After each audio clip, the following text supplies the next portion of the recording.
Nah, sekarang kan terjadi lompatan suara PSI yang menurut kita, dan kalau Anda buka media sosial, terjadi lompatan-lompatan yang luar biasa. Cuma ada dua kemungkinannya. Quick count-nya kacau, atau ada operasi penggelembungan suara PSI dalam Sirekap KPU. Kita masih mengatakan Sirekap karena kan belum ada penghitungan manual. Ya, itu. Kalau soal apakah Anda meyakininya yang mana? Kalau saya tidak tahu saya apa yang mau diyakini. Karena kalau kita bilang quick count PSI ini nggak benar, seolah-olah kita kan mengatakan yang Prabowo yang benar. Oke. Ya, jadi kita nggak tahu lagi mana yang benar, mana yang salah. Karena semua ini ya ada yang mengorkestrasi menurut pemahaman kita, dan itu sangat telanjang. Kalau kita buka di media sosial, media mainstream sama. Hari ini Kompas merilis satu survei yang mengatakan 62,3% pemilih mengatakan bahwa pemilu ini curang. Jadi bagaimana kita mau menyebut pemilu kali ini? Saya juga sendiri bingung, Mbak.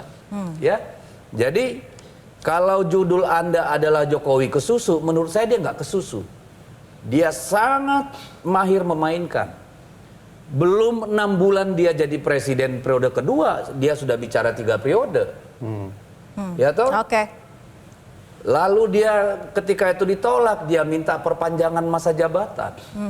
Itu ditolak, dia minta lagi penundaan pemilu. Itu kan dari tahun 2020. Oke. Ya, jadi nggak bisa dibilang kesusu. Lalu pada tahun 2023, sebelum Ganjar ditunjuk menjadi calon presiden PDI Perjuangan, beliau pernah meminta Mas Ganjar, yang saya dengar ya, Mas Ganjar ketemu orang PKS, partai PKS. Sampai situ dulu Bang Deddy. Bentar, ini selesai. Ketemu Kita PKS supaya Pak Anies jangan dapat partai. Lalu apa? Meminta Mas Ganjar keluar dari PDI Perjuangan supaya masuk di Koalisi Indonesia Bersatu. Jadi kalau dibilang dia kesusu, enggak. Ini sangat sistematis.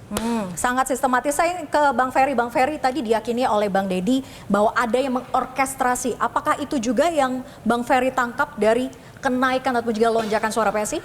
Kan secara pernyataan sudah terbuka disampaikan oleh Presiden. Satu, beliau akan cawe-cawe dengan istilah yang disampaikan sebagai kepentingan bangsa dan negara.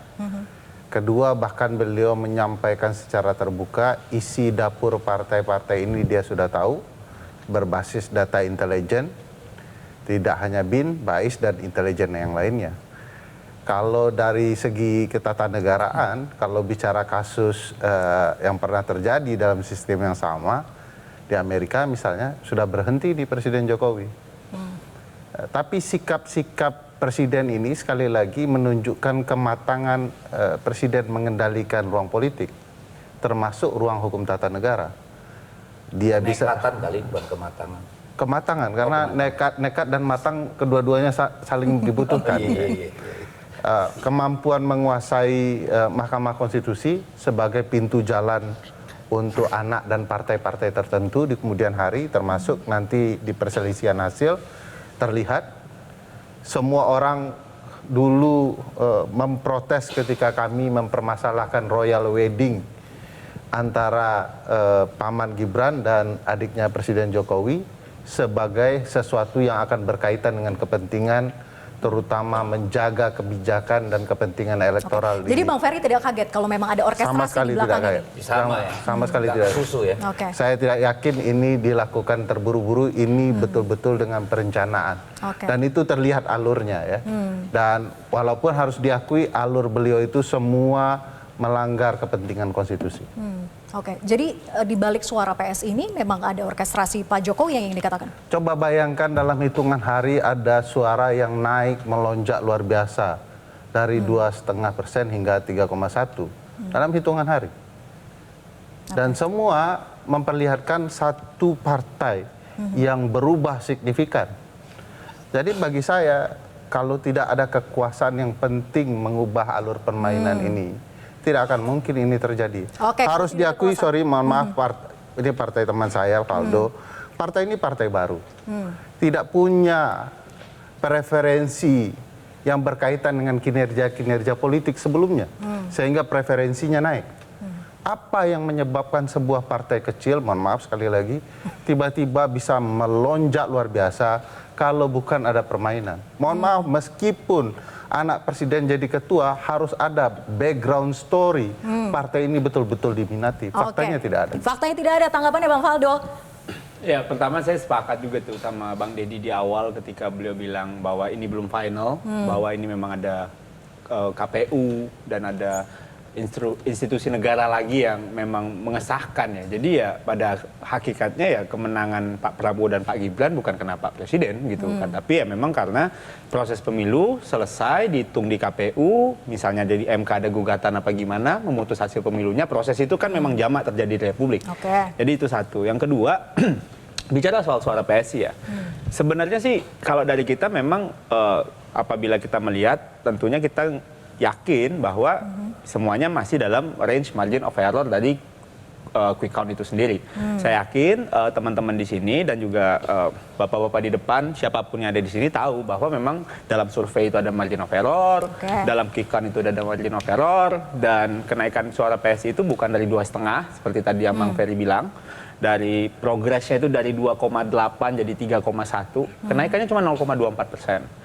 Ya, jadi pada dasarnya memang bagi kita itu masih di dalam range yang memang kayak ingus saja nih, naik turun aja dia, naik turun, karena dia memang ya dalam range margin of error gitu loh. Jadi gimana gitu kan?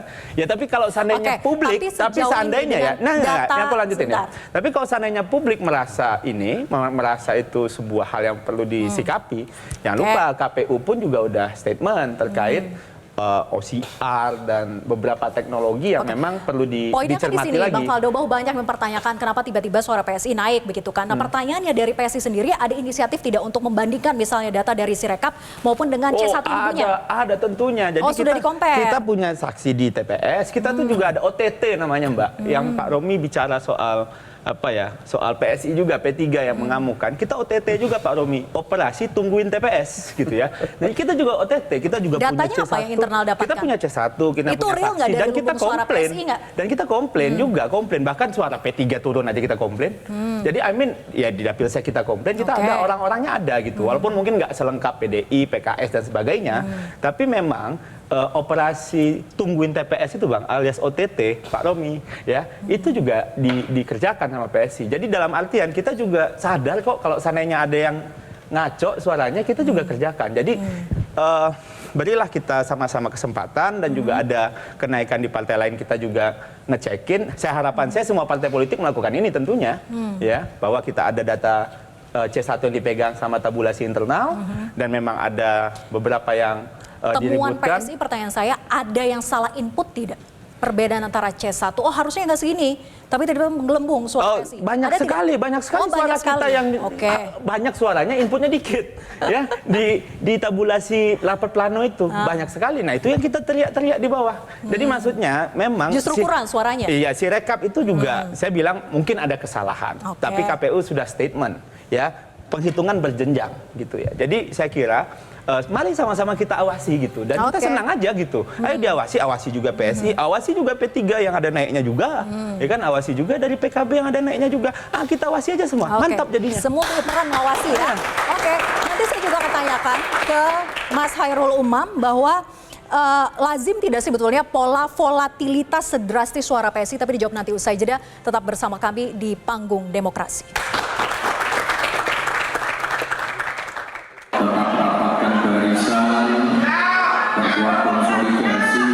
Ini belum selesai.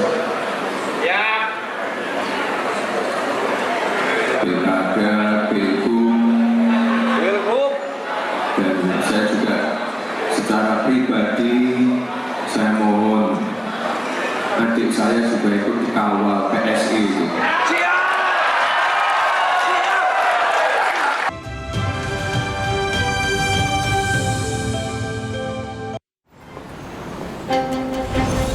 Jelajahi cara baru mendapatkan informasi. Download Metro TV Extend sekarang.